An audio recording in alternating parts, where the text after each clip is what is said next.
এক বাটি সুজি আমি একটু শুকনো খোলায় ঘামিয়ে নিব। যে বাটিতে সুজি নিয়েছি ওই বাটিতে 2 বাটি দুধ দিয়ে আমি একটা শক্ত ডো বানিয়ে নেব। আর স্বাদ মতো একটু লবণ। নাড়তে নাড়তে একটা শক্ত ডোয়ে পরিণত করে নিতে হবে। আর নাড়া বন্ধ করলেই দলা পেকে যাবে। দেখুন কীরকম শক্ত ডো হয়ে গেছে। এখন নামিয়ে ঠান্ডা করে একটু মেখে নিয়ে তারপরে অল্প অল্প করে গুঁড়ো দুধ দিয়ে ভালো করে মেখে নেব টেস্টটা বাড়ার জন্য।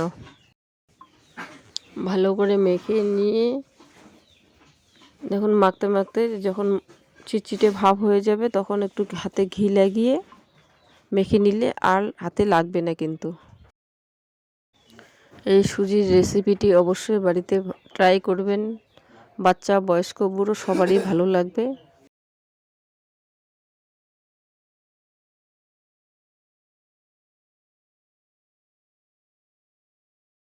দেখুন ভালো করে মেখে নিয়েছি। এখন লেচি কেটে একটা বড় রুটি বেলে নিব। রুটিটা বড় করে বেলে নিয়েছি, বেশি পাতলাও করিনি বেশি মোটাও না। বেলা হয়ে গেছে। এখন একটা বোতলের মুখা দিয়ে আমি কেটে নিব। এক বাটি সুজিতেই কিন্তু অনেকগুলো হয়ে যাবে।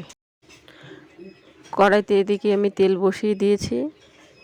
এভাবে সুজিগুলো কেটে নিয়ে একবারে কড়াইতে ছেড়ে দিতে হবে। মিডিয়াম আঁচ থাকতেই ছেড়ে দিতে হবে।